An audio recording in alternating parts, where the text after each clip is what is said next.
Welcome back, everybody, once again to another episode of TJ Talks the News. This morning it is September 28th, 2021. It's been a few days since my last episode, and I do think that I'm going to do these a bit more sporadically. Whenever I hear that word, I can't help but think of the movie Clueless. Because they reference that. Anyways, I am so out of it this morning. It's been another long weekend of sick children and just frustrating stuff. But let's see what the world has to offer us this morning. Alabama trying to use COVID relief funds for new prisons. That sounds about right to me. I think Alabama has one of the highest prison populations in the country that doesn't really align with their overall population. It's like per capita kind of thing. My computer seems to be working really hard right now and I can't figure out why. I feel really bad. My son's computer has stopped working, which his computer was kind of Frankensteined out of old parts from my computer as well as new stuff that I bought for him. So I have a feeling it's probably one of the old parts that broke on him. But figuring out what part is broken is challenging. Anyways, I learned something, which I think I probably knew this, but had just kind of forgotten about it, but that prisoners count towards the overall population in an area, which means they count towards your representation in Congress, and in state legislatures and stuff. But of course, the prisoners can't vote, or at least they can't vote in some states. So, yeah, there's a pretty big incentive there to start locking people up, right? Oh, it's like those juvenile courts where you learn that the judge who is deciding whether or not these kids go to juvie has stock in the private prisons. These conflicts of interest that we allow, or there's been some talk about restricting stock trades for members of Congress, and it's like, well, that's always been one of the perks of being a member of Congress is all the insider trading that you get to do, and just how we allow this kind of stuff. And it's funny because you go out and you ask 9 out of 10 people, and they'll tell you, no, this should not be allowed. But then it is allowed, and so why aren't we doing anything about it? Well, because we have exceptional taste buds that have entered the chat, according to this advertisement. That is, it's just so gigantic compared to everything else. Kraft, the mayo of mayonnaise. My wife would be so grossed out right now. Look at that thick coating of mayonnaise on that sandwich, man. That is absolutely amazing looking. I want a BLT now. Now, my wife hates condiments. She can kind of do ketchup, but she hates sweet and sour sauce is the one that she's totally on board with. Even things that you wouldn't think she would go well with sweet and sour sauce, she'll put the sweet and sour sauce on. But basically any other condiment besides ketchup occasionally, and only really for French fries. Especially mayonnaise. Oh, mayonnaise just grosses her out. And it's hilarious because my family, we are the family of the mayo. I'm not. I mean, I don't mind mayo. I think it's great on sandwiches. I think it can be good on a burger. Hey, I've even been introduced to the ways of the Europeans, and I think dipping your fries in good mayo can it works. I think it works. In fact, I kind of even like it more than ketchup. But I am not as big of a mayo head as other members of my family who will cover basically any green vegetable in mayonnaise. What is that? That has to be a generational thing, right? I mean, my brother has picked it up too. One of my brothers has. But my dad and his dad and just a lot of the older men that I know are all about just covering green vegetables in mayonnaise. Is it because their moms didn't know how to cook these vegetables? They're eating all the canned versions and all they're boiling, boiled Brussels sprouts. I remember eating these as a child. They were frozen, and my mom would boil them or steam them or something, but they were just all mushy and they smelled like a fart. And then my dad would just cover them in mayonnaise to the point where it's more mayonnaise than Brussels sprout at that point. And I guess it's just to cover up the bad taste, is what it is. But my wife coming over for dinner for the first time, that was nice. But you know what? Her mom made green bean casserole for me the first time I ever ate over there. It must have been Thanksgiving. Now that I think about it, um, oh, man, I cannot do that stuff. If you don't know what green bean casserole is, you can make a good green bean casserole, but traditional green bean casserole, again, it's this generational thing where all of a sudden they had access to all of this canned food and all these new kinds of food. Like a lot of them were developed as a response to like World War II and stuff. All these new food technologies and the microwave, like microwaving a whole chicken, and you got all these weird gelatin dishes and stuff. But the green bean casserole was, I think, part of this era, and it's canned green beans that are already super mushy with cream of mushroom soup, which is, I mean, hey, it's not, it can get you by if you're on a budget. I'm not complaining totally about the soup, but it's when you combine these two things together and then you cover the top of it with those little crunchy onion strings or whatever. Ugh, oh my gosh. And I am one of those people who will eat the food put in front of them because my grandfather, again, maybe this is another generational thing, you had to clean your plate. You had to lick it clean. And if you did not, you got the belt. So we eat the food put in front of us. So when I was served the green bean casserole, I ate the green bean casserole and threw up the green bean casserole in my mouth and then swallowed it again. So yeah, but my wife will just, she will gag if she sees she sees that level of mayo there. But that's why we don't care, because we got the mayonnaise. We can cover our steamed Brussels sprouts in mayonnaise while watching our HBO on our comfy couches, and so nobody cares. Nobody cares that Alabama is locking people up so that these people can get more power. Nobody cares about that. We got our mayonnaise. That's all that matters. 58,000 more marijuana convictions in Los Angeles County will be dismissed, district attorney says. I'm surprised this didn't just happen like automatically. Right? Like you would think that once the state legalized it, they would just dismiss all these things and expunge people's records. I know my brother's record was eventually, but I think his was just based like after a certain amount of time, it gets taken off of your record. Although his was for a DUI, I don't think it was for his possession charge. I'm not sure.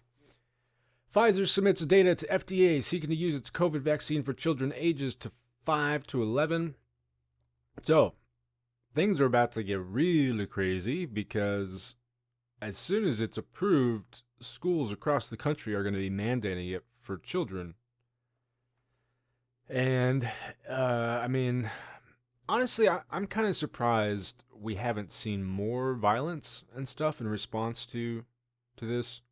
I saw some weird protest that was staged at like a mall food court, where to be able to eat in the food court you have to be vaccinated, and so like a bunch of unvaccinated people went there to eat.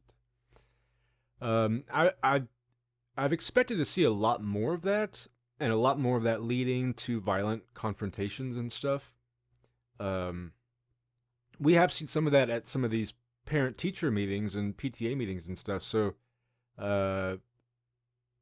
that's why I think this could be the moment where we really start to see some really terrible stuff happen. But on the other hand, I did see a study recently that showed the number of people who claim that they will go as far as like quitting their job to not get vaccinated does not actually seem to align with the number of people who are actually willing to go through with that. In other words, they're all talk.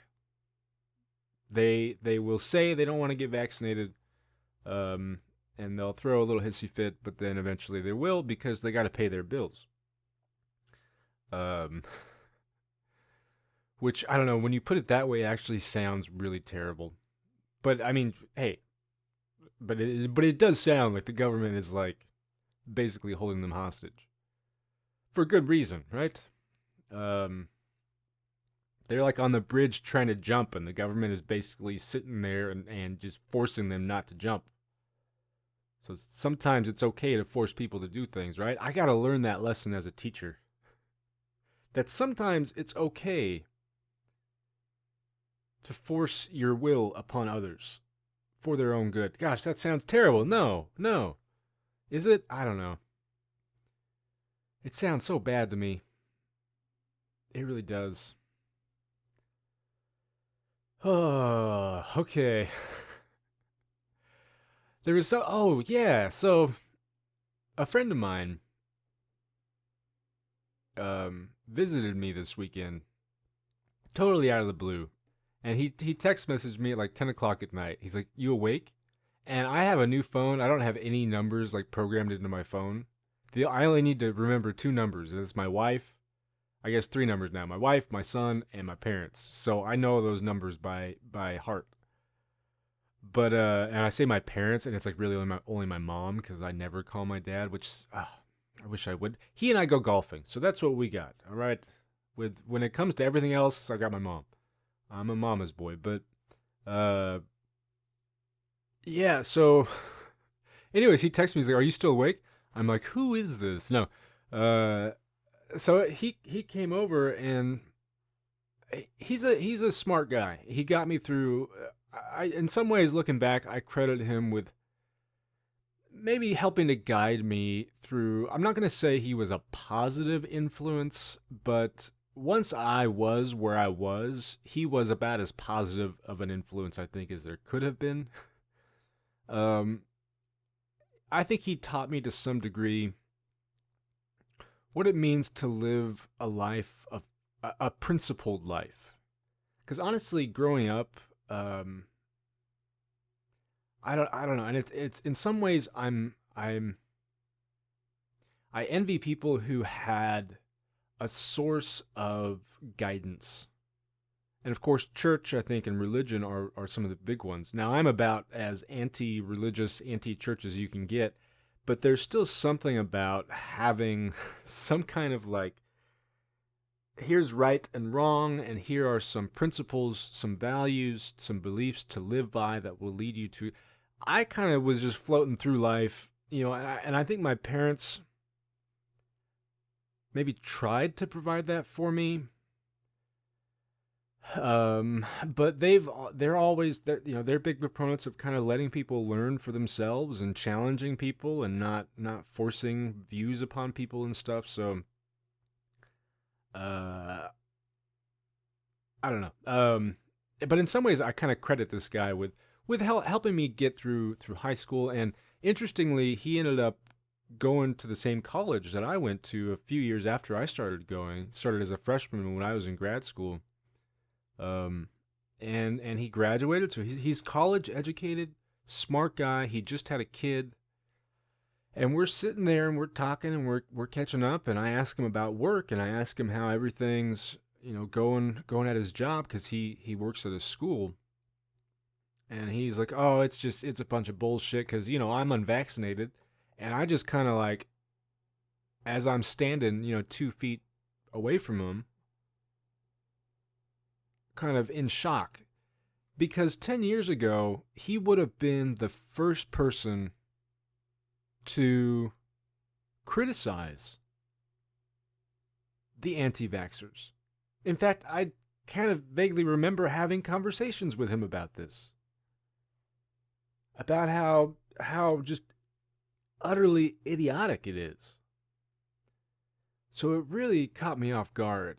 Like, whoa, okay. He says he gets tested weekly or whatever. That's the other option that he has. Although I don't think he's going to have that option for much longer. I think they're gonna just mandate that all employees are vaccinated. So I don't know.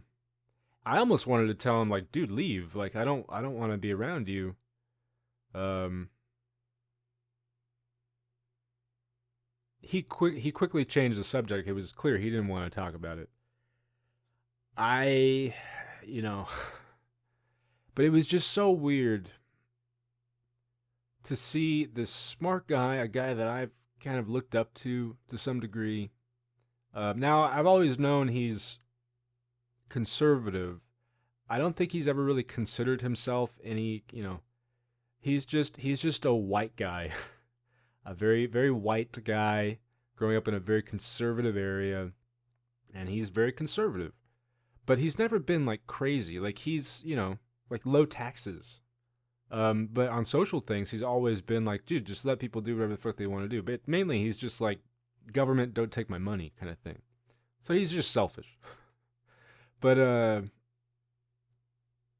it was just such a trip, and I've noticed this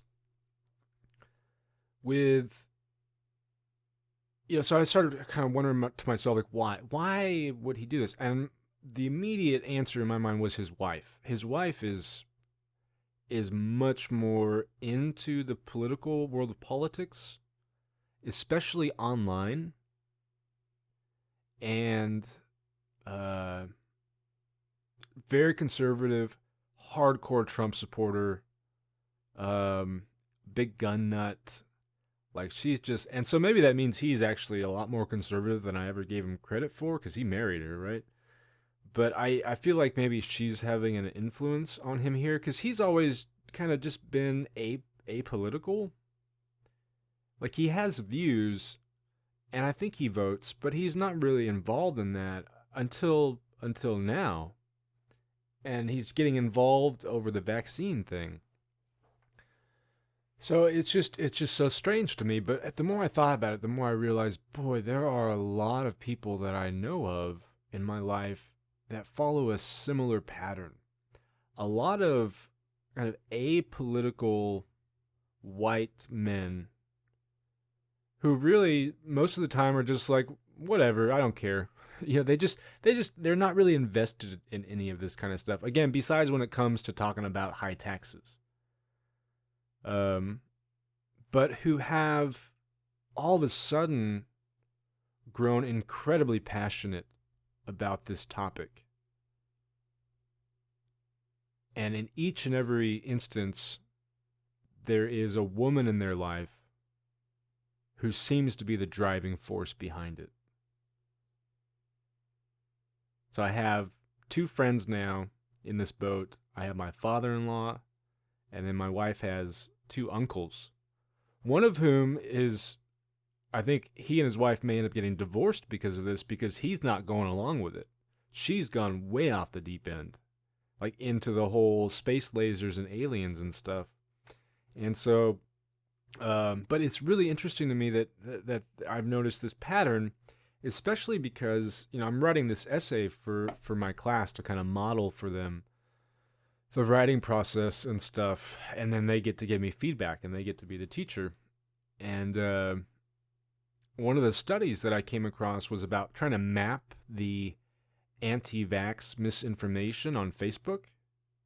One of their findings in this study was that it's an overwhelmingly feminized movement, which is just fascinating to me, that it seems to be women online that are the driving force behind this.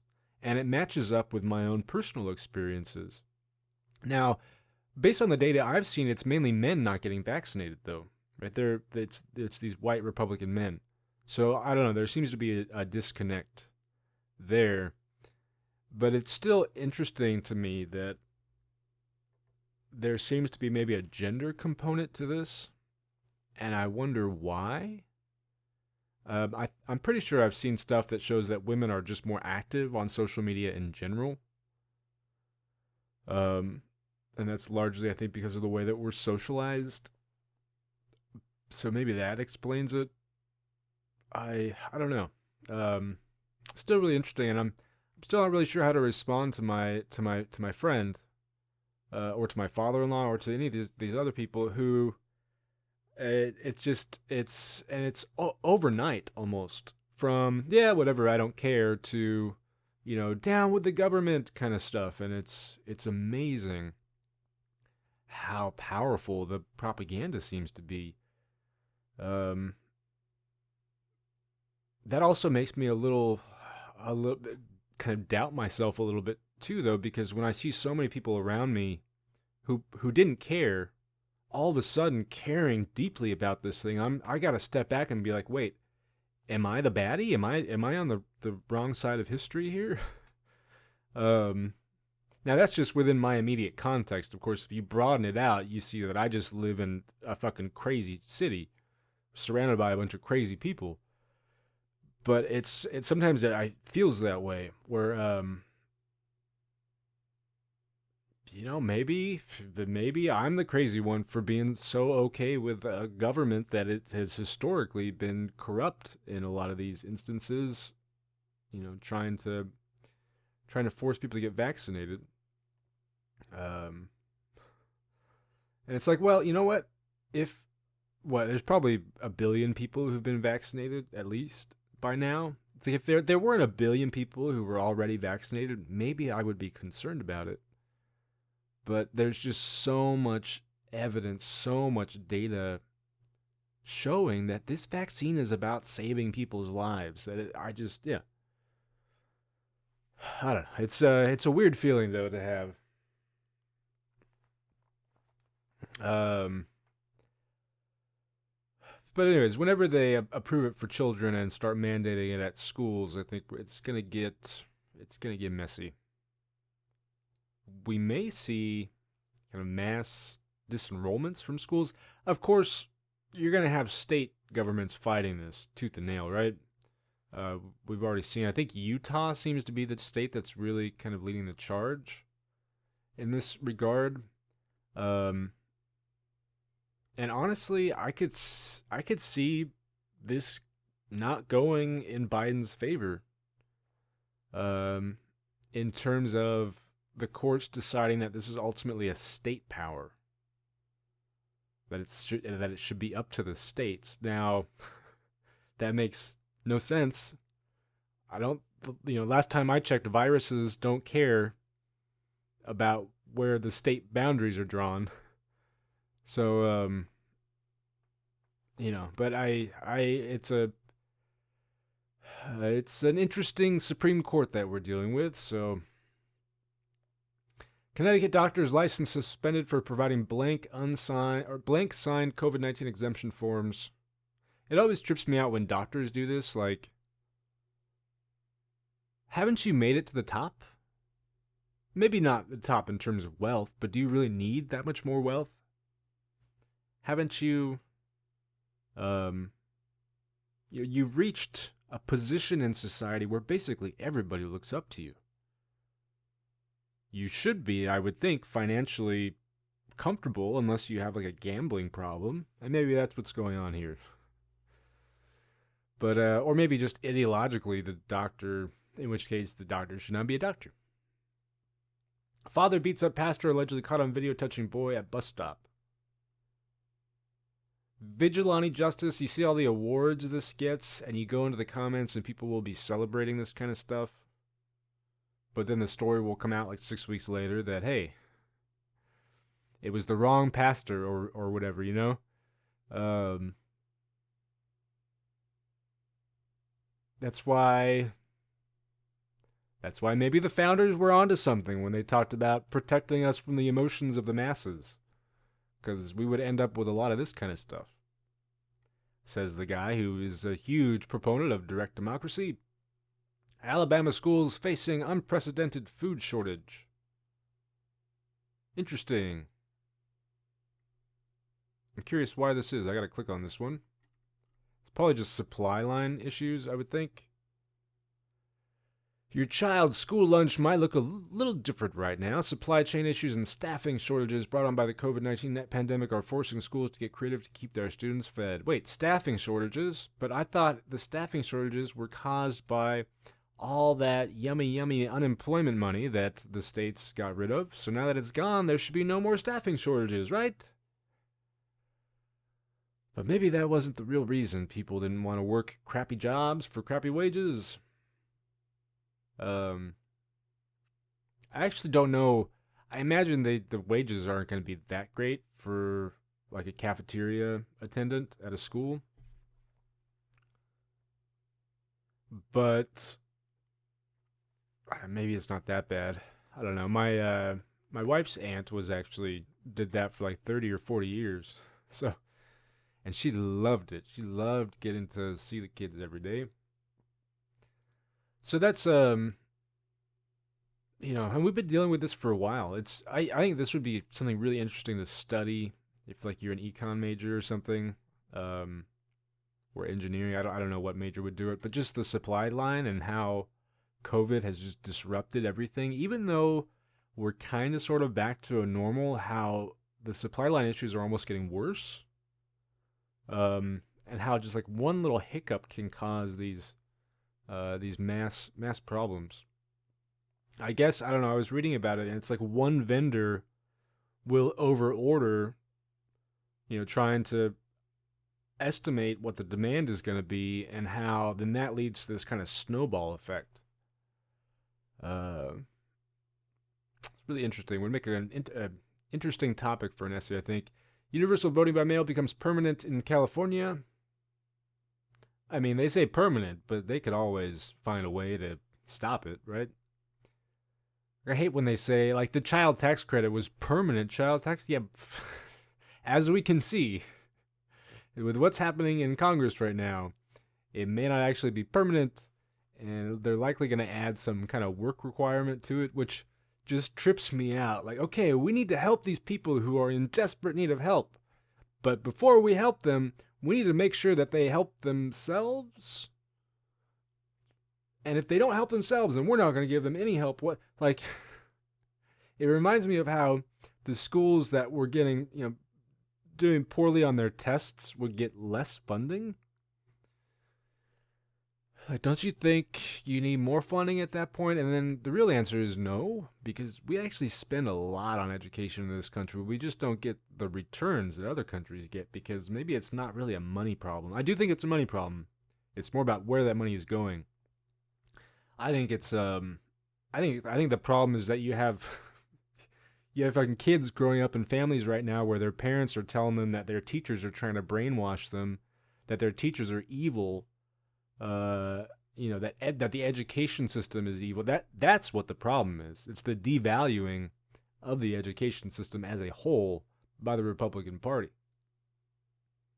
Their anti-science attitudes, anti-children attitudes too, and they fucking hate children. Woman injured in shooting by school safety officer near Milliken High School in Long Beach. Boy, I seem to read about somebody on a school campus with a firearm who is supposed to be like the responsible firearm carrier shooting somebody. I see these stories frequently. Why is that? I bet if we got rid of the person with the gun, hey, there wouldn't be any shooting. But he could steal a gun from somewhere or get it off of the black market. Yes, the school safety officer is going to get that. But he has to be there to protect the kids from the shooter. Well, tell that to this woman. No, I should probably read more about the story before I jump to conclusions. R. Kelly has been found guilty of federal crimes after 11 sexual abuse victims testified against him. Fantastic. Took long enough. Now maybe we can start going after some of the other criminals in our country. Maybe some of the wealthy white criminals as well. Woman charged with starting California's fawn fire while trying to boil water. Okay. I'm guessing she was camping. It kind of sucks. I mean, how do you do that? Well, she was attempting to hike to Canada. Well, that makes me question her sanity to begin with. Interesting. Suverneva had been hiking to Canada on September 22nd and was seen in the Mountain Gate community in Northern California. She was told she couldn't be on the property by quarry employees but kept walking. She then became thirsty and found a puddle of water in a dry creek bed, but the water allegedly had bear urine in it, so she tried to filter the water with a tea bag. Who is this? Oh man, I don't know why I find this so hilarious. How did she know it had bear urine in it? Did she smell it? Did she taste it? Did she watch the bear pee in it? And was she just carrying around random tea bags? I guess maybe that's something that you do carry around if you're going on a hiking trip, but that she was prepared makes her sound sane, but then everything else makes her sound insane. She said that didn't work, so she attempted to make a fire to boil the water, but it was too wet to start a fire. She drank the water anyways and then continued walking. She then got stuck in brush and called the fire department.